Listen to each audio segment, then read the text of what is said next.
The locked bedroom. The house had been on the market too long, which should have been our first clue. It was a colonial-style two-story, tucked away in a quiet cul-de-sac on the outskirts of Portland. A little weathered, sure, but it had character, the kind of house that felt like it had a past. My wife, Ellie, had fallen in love with the place the moment we stepped inside. The wide oak floors creaked just right. The old-fashioned kitchen had a breakfast nook she imagined filling with coffee and lazy Sunday mornings, and there was even a fireplace in the den. "It just needs a little love," she had said, squeezing my hand. "Don't you think?" I did think. And more importantly, the price was right. Too right. We met the seller, an older woman named Mrs. Danforth, on our second visit. She was the kind of woman who looked permanently uneasy, with a thin frame and watery eyes that darted to the corners of rooms as she spoke, as if something might be standing just beyond sight. "You'll love it here," she had said, but her voice lacked conviction. And then she added, almost as an afterthought, "Except for the room at the end of the hall upstairs.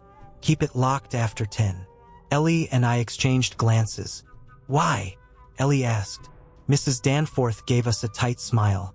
"It's just an old superstition." The realtor shifted uncomfortably, clearly eager to move things along, and I didn't press the matter. Old houses had weird quirks. Maybe there was a draft or the lock stuck. Maybe the old woman was just lonely and a little eccentric. Either way, the price was still good. We signed the papers the next day.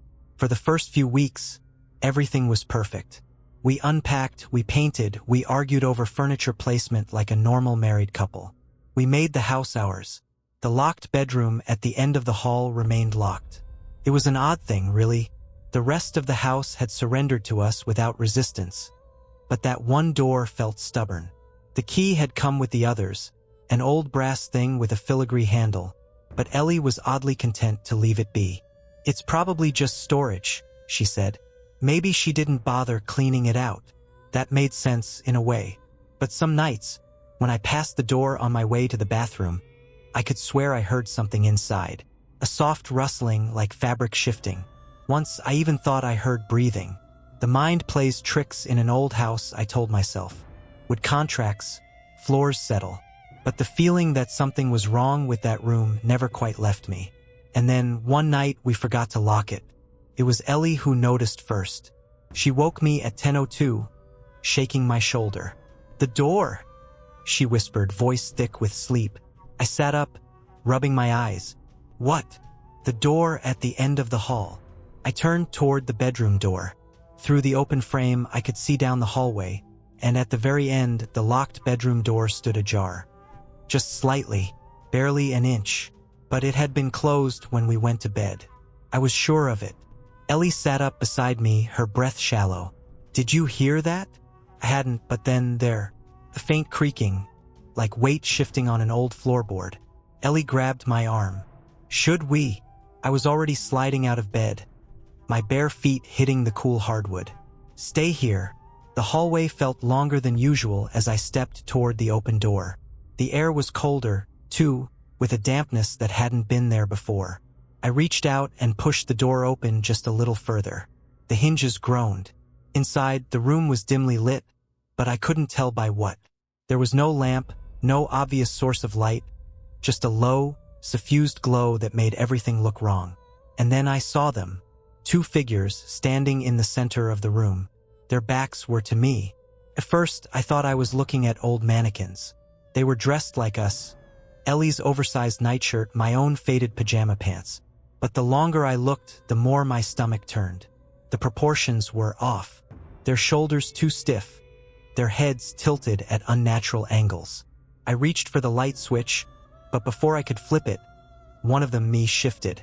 A slow, jerking movement, like a marionette on rusted strings. Ellie's voice came from behind me, small and afraid. "Close the door." I couldn't move. The other me began to turn. His head moved first. A slow, deliberate tilt until I could see the curve of its cheek, the sharp line of its jaw, just like mine, but wrong. The skin was pale, stretched too thin over the bones. And then my mouth began to smile. Not a natural smile. Not human. Something using my face, trying to make it work. Ellie yanked me back. The figures moved faster now, their movements twitchy and erratic, like they were just learning how to use their limbs.